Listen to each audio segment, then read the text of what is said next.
Good morning everyone. स्वागत है आपका BHDS 184 क्लास में। ये क्लास इसलिए करवा रही हूँ मैं क्योंकि इस क्लास में आपको वो सारी चीज़ें मिलेगी जो कि एग्ज़ाम के पॉइंट ऑफ व्यू से बहुत ज़्यादा इंपॉर्टेंट है। जैसा कि आप सभी जानते हैं कि कल आप सभी का पेपर है BHDS का 184 जिसका कोड है। तो आइए शुरू करते हैं इसके इंपॉर्टेंट क्वेश्चन।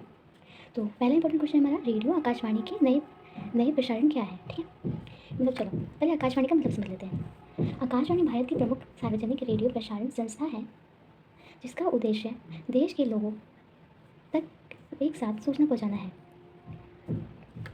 यानी कि आकाशवाणी का मतलब होता है कि जब भारत के लोगों को एक साथ अगर सूचना प्राप्त हो रेडियो के द्वारा तो उसे हम रेडियो आकाशवाणी कहते हैं। एग्जाम्पल के लिए जिस प्रकार एक दफ्तर में अलग अलग वर्कर यानी एम्प्लॉय की ज़रूरत होती है अलग अलग काम के लिए, उसी प्रकार जो आकाशवाणी है उसमें अलग अलग कामों के लिए अलग अलग एम्प्लॉय रखे जाते हैं। तो आइए इसे देखते हैं।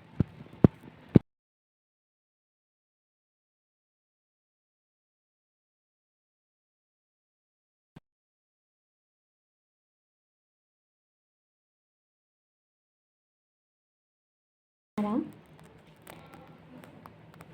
रेडियो आकाशवाणी के प्रभार में पहला हमारा है राष्ट्रीय प्रसारण। राष्ट्रीय प्रसारण वो सभी प्रसारण होते हैं जो कि देश की सभी जनताओं के लिए होते हैं, जिसकी सूचना पूरे देश के लोगों को मिलती है और ये भारत के लिए बहुत ज़्यादा महत्वपूर्ण भूमिका निभाता है। दूसरा प्रसारण प्रभाव है हमारा प्रसारण क्षेत्र प्रसारण है। क्षेत्र प्रसारण का मतलब होता है क्षेत्र प्रसारण रेडियो का एक प्रसारण है जो कि किसी क्षेत्र विशेष की सूचना को देता है। तीसरा है हमारा स्थानीय प्रसारण। स्थानीय प्रसारण किसी विशेष गांव या नगर में से संबंधित प्रसारण होता है जो कि जनता के लिए महत्वपूर्ण भूमिका निभाता है। चौथा है हमारा कृषि शिक्षा क्षेत्र।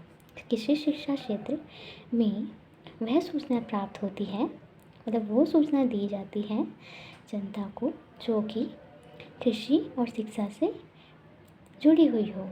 जैसे कि हम एग्जांपल ले सकते हैं कि शिक्षा के लिए जैसे कि आपका जो इग्नू है वो दूरस्थ शिक्षा को प्रदान करवाता है। तो इसके लिए इग्नू ने अपनी रेडियो की एक खास प्रसारण बनाया है जिसका नाम है ज्ञानवाणी या फिर ज्ञानदर्श, जिसमें हम शिक्षा के क्षेत्र यानी शिक्षा के बारे में जान सकते हैं। फिर है हमारा पांचवा विविध भारती। विविध भारती वो सेवाएं प्रदान करता है यानी लोगों में मनोरंजन विदेश प्रसारण जैसे सेवा को प्रदान करता है। यानी विविध भारती जो है वो मनोरंजन करता है, खेल कूद के बारे में बताता है और गीत संगीत के बारे में भी बताता है। ठीक है, फिर है हमारा छठा प्रसारण विदेश प्रसारण सेवा, शैक्षिक सेवा। ठीक है, विदेशी प्रसारण सेवा वो सेवाएं आती हैं जो कि भारत की सूचना विदेशों तक पहुंचाती है। दूसरा क्वेश्चन है हमारा जो कि एग्ज़ाम में आने की 99% चांस है। तो दूसरा है हमारा कंपेयर और उद्घोषणा, इन दोनों में क्या अंतर होता है, या फिर कंपेयर और उद्घोषणा क्या होता है। इसे आप ऐसे समझा सकते हैं, उद्घोषणा जैसे कि किसी स्कूल या कॉलेज में किसी प्रोग्राम को शुरू करने के लिए या फिर किसी भी प्रोग्राम या फिर फंक्शन को स्टार्ट करने के लिए किसी को आगे खड़ा किया जाता है जो कि इसको शुरुआत करे, उसी को उद्घोषणा कहा जाता है। ठीक है, इसी प्रकार रेडियो में भी रेडियो के कार्यक्रम को शुरू करने के लिए उद्घोषणा का यूज़ होता है जिसे हम उद्घोषणा कहते हैं। ठीक है, फिर हम कंपेयर का मतलब समझ लेते हैं। कंपेयर, जिस प्रकार उद्घोषणा जो होता है वो शो के होस्ट के बारे में बताता है, होस्ट करता है और आगे आने वाले कार्यक्रमों के बारे में बताता है, ठीक है। उसी प्रकार जो कंपेयर है, उसी प्रकार जो कंपेयर है वो जिस प्रकार कॉलेज व संस्थाओं में प्रोग्राम होते हैं तो उसमें जो पार्टिसिपेंट होते हैं, जो कलाकार होते हैं, वो अपना शो दिखाते हैं ताकि लोग मनोरंजित होते हैं और सूचना उन्हें मिलती है। उसी प्रकार रेडियो में भी कंपेयर होते हैं जो कि लोगों को मनोरंजित करते हैं, फिर शिक्षा प्रदान करते हैं, कोई सूचना देते हैं, ठीक है। उसे कंपेयर कहते हैं, कंपेयरिंग कहते हैं, कंपेयर कहते हैं, ओके। चलो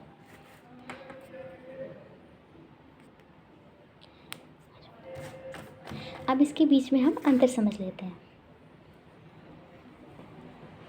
कंपेयर, कंपेयर जो होता है वो पूरे शो को संभालता है और कार्यक्रमों के बारे में बताता है और एक कार्यक्रम को दूसरे कार्यक्रम से जोड़ता है, ठीक है। इसे ये किसे कंपेयर के में आता है, ठीक है। कंपेयर का उद्देश्य होता है पूरे शो को मनोरंजन बनाना, ठीक है।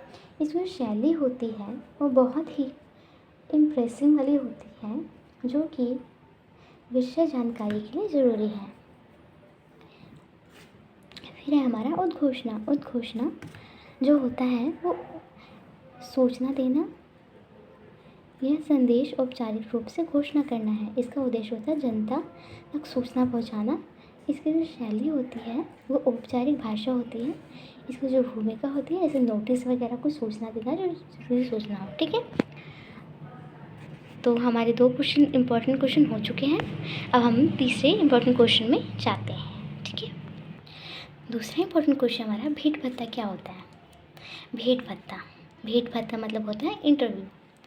अगर हम किसी भी व्यक्ति का इंटरव्यू ले रहे हैं तो उसके बारे में हमें सारी जानकारी होनी चाहिए, या फिर उस विषय जो कि व्यक्ति से संबंधित है उसके बारे में जानकारी होनी चाहिए।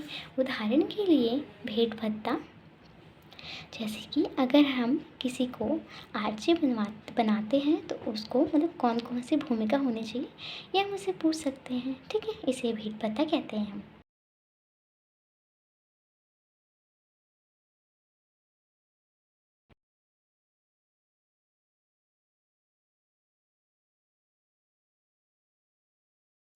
तीसरा क्वेश्चन हमारा है रेडियो नाटक प्रस्तुतिकरण में प्रकाश डालिए।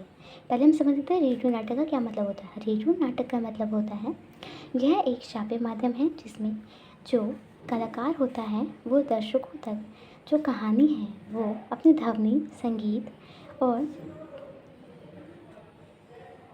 कहानी को संवाद और ध्वनि के माध्यम से समझाता है, जिससे और दृश्य को भी वो अपनी ध्वनि अपने संवाद के ज़रिए समझाता है, जिससे कि लोगों को ये अनुभव हो कि वो कहानी उनके सामने समक्ष चल रही हो, ठीक है ना, सामने चल रही हो। तो इसमें से कौन कौन सी, जब हम रेडियो नाटक लिखते हैं तो इसमें कौन कौन सी होनी चाहिए विशेषता। तो पहले होनी चाहिए प्रभावशाली पटकथा होनी चाहिए, मतलब ऐसी पटकथा होनी चाहिए जो प्रभाव लाए, मतलब जनता को रुचित हो। जैसे सशक्त संवाद होना चाहिए। रेडियो नाटक मुख्य आधार है। अच्छा संवाद होना चाहिए, उचित स्वर होना चाहिए, मतलब वो खड़ी बोली होनी चाहिए उसकी।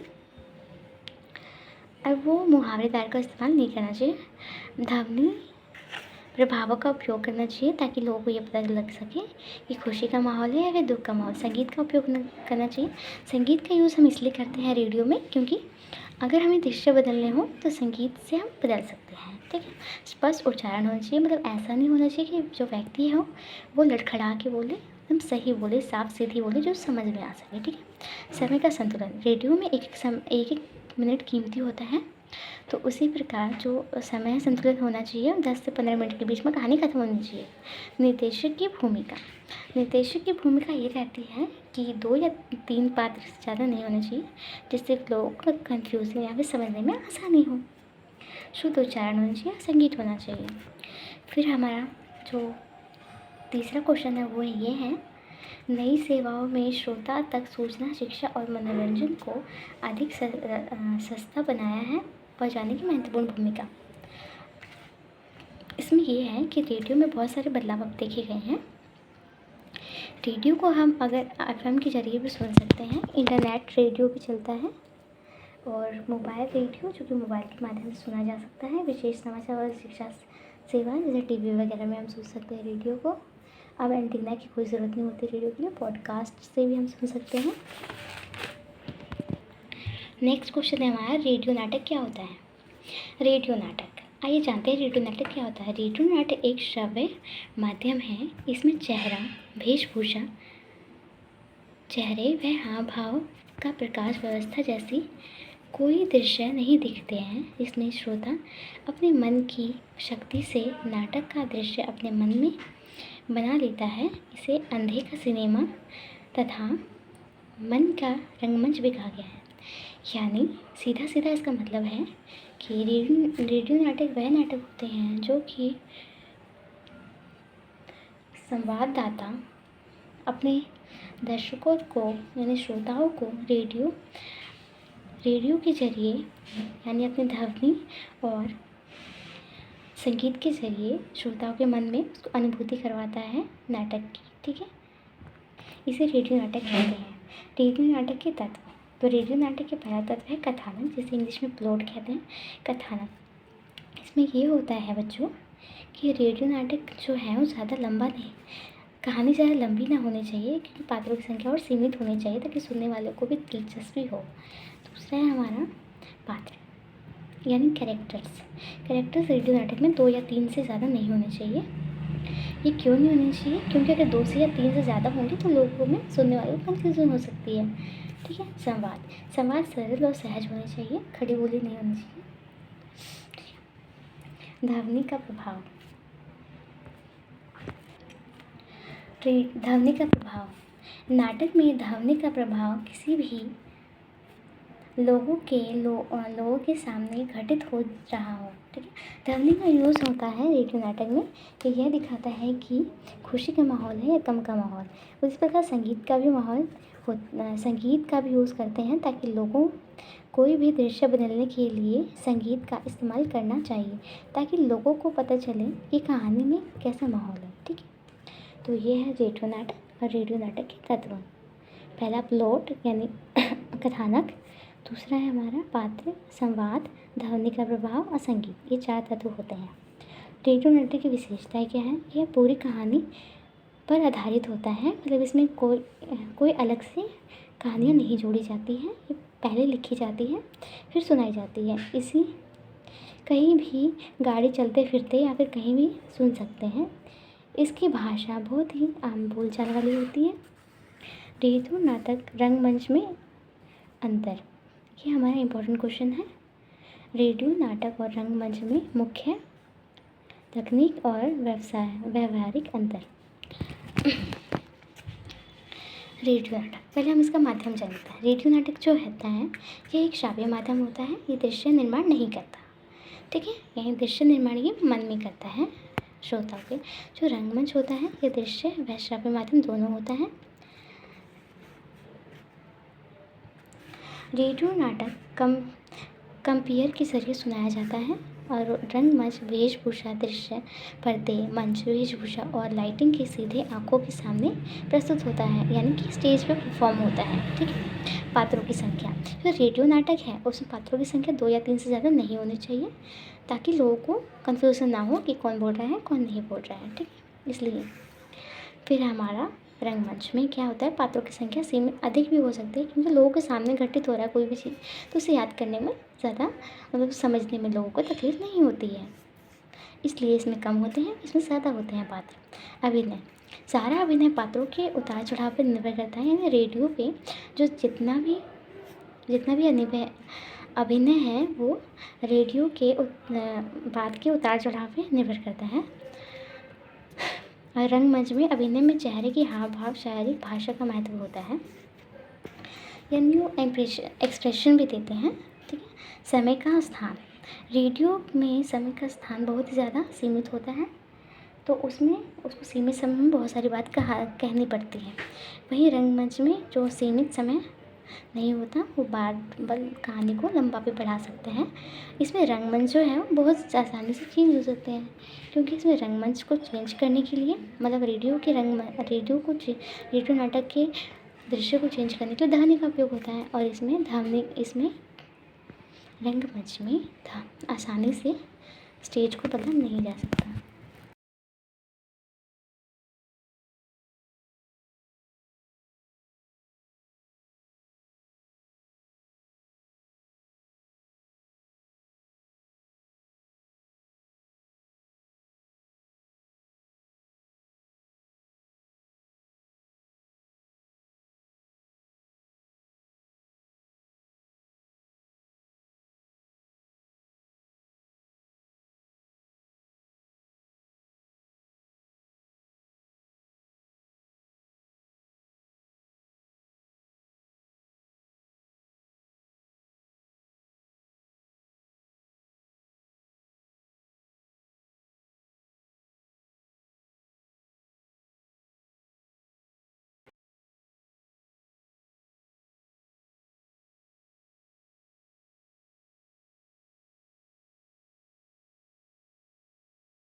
उसी विषय के हिसाब से बुलाना चाहिए हमें अतिथि को।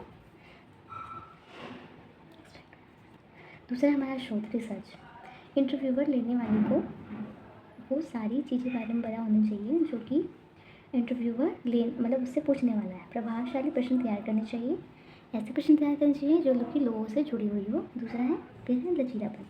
लचीलापन ये होता है कि अगर इंटरव्यूअर यानी अतिथि कोई इंपॉर्टेंट बात बता रहा है तो अगर टाइम नहीं है तो इंटरव्यू लेने वाले के पास टाइम ख़त्म हो रहा है तो उसको अपने प्रश्न छोड़ देने चाहिए, पहले इसकी बात सुननी चाहिए। इसको लचीलापन कहते हैं, ठीक है, अतिथि की बात सुननी चाहिए।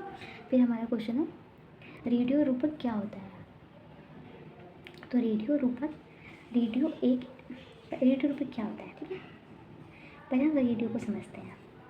रेडियो रूपक रेडियो की एक ऐसी विधा है जो समाचार और साहित्य के बीच कड़ी है, जिसमें किसी वास्तविक घटना, व्यक्ति, स्थान या समस्या को केवल तथ्यों के रूप में नहीं बल्कि कमेटी साक्षरता सुनकर दिलचस्पी से सुनकर उसे सुलझाई जाती है। सिर्फ शब्दों में कहे तो यह एक ऐसी दस्तावेज है, डॉक्यूमेंट्री है जो श्रोता को शिक्षित करता है और मनोरंजित करता है। यानी रेडियो रूपक एक ऐसी कड़ी है जो कि रेडियो के माध्यम से लोगों को मनोरंजित करता है और सूचनाएं प्रदान करता है। इसे डॉक्यूमेंट्री भी कहते हैं। रेडियो रूपक के प्रकार। रेडियो रूपक के 4 प्रकार होते हैं। पहला सांस्कृतिक रूपक। सांस्कृतिक रूपक में किसी भी त्यौहार और कला के बारे में बताया जाता है। फिर हमारा जीवनीय रूपक। जीवनीय रूपक में किसी के जीवनी के बारे में बताया जाता है। फिर हमारा है सामाजिक और समस्या प्रधान रूपक। इसमें किसी सामाजिक समस्याओं के बारे में बताया जाता है और समाधान के बारे में बताया जाता है। फिर चौथा हमारा ऐतिहासिक रूपक। इसमें किसी इतिहास से जुड़े विषय के बारे में बताया जाता है। आगे है हमारा इम्पोर्टेंट क्वेश्चन रेडियो आरेख।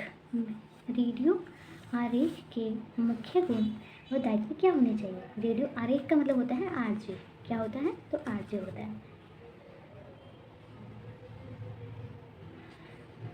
एक सफल आरजे बनने के लिए व्यक्ति में ये सारे गुण होने चाहिए। पहला हाजिर जवाबी, यानी कोई अगर व्यक्ति वाद विचार कर रहा है और आरजे को हाजिर जवाबी नहीं देनी आती तो एक अच्छा आरजे नहीं होगा। तो हाजिर जवाबी उसको देनी आनी चाहिए, मतलब जैसे ही उससे कोई सवाल पूछे तो आरजे को हमेशा उसका जवाब देना चाहिए। भाषा का पकड़। आरजे को ऐसा होना चाहिए कि उसको हर लोकल भाषा जहाँ की वो है वो भाषा आनी चाहिए ताकि लोगों से समझ सके। तकनीकी ज्ञान ही होनी चाहिए। जैसे कोई खराबी आ गई रेडियो में या फिर रेडियो के चैनलों में तो उसको दूर कर सके। आवाज़ में उतार चढ़ाव भी होना चाहिए ताकि लोगों को उसकी बातें सुनने में अच्छा लगे, ठीक है। तो क्या होना चाहिए, हाजिर जवाबी, हाजिर जवाबी, भाषा का पकड़ होना चाहिए, तकनीकी ज्ञान, आवाज़ में उतार चढ़ाव होना चाहिए। फिर हमारे इम्पोर्टेंट क्वेश्चन, रेडियो विज्ञापनों को लिखित समय में किन किन बातों का ध्यान रखना चाहिए। यानी रेडियो विज्ञापन जब हम लिखते हैं तो उसमें कौन कौन सी भाषा का ध्यान रखना है। तो रेडियो विज्ञापन के बारे में समझ लेते हैं। रेडियो विज्ञापन क्या होता है कि कोई भी अगर चीज़ है उसको हम मतलब बढ़ावा दे रहे हैं, मतलब लोगों को बता रहे हैं, तो उसमें कौन कौन से गुण होने चाहिए लिखते समय। तो लेखन के मुख्य नियम ये है, कैची स्लोगन होने चाहिए। मतलब कैची स्लोगन वो होते हैं जो कि बार बार एक बात को रिपीट करते हैं, यानी कि जैसे कि किसी ब्रांड का नाम रिपीट करते हैं, जैसे कि सबकी पसंद निरमा वॉशिंग पाउडर निरमा। तो इसमें निरमा का जो स्लोगन है वो बार बार रिपीट हो रहा है, तो उसको ही कैची स्लोगन कहते हैं। समय सीमा, देखो समय सीमा रेडियो में बहुत ज़्यादा कम होती है, तो इसे समय सीमा जो है वो बहुत ज़्यादा इम्पॉर्टेंट होती है। मतलब उनको समय 20 से 25 शब्दों में उनको सारी बात कहनी होती है।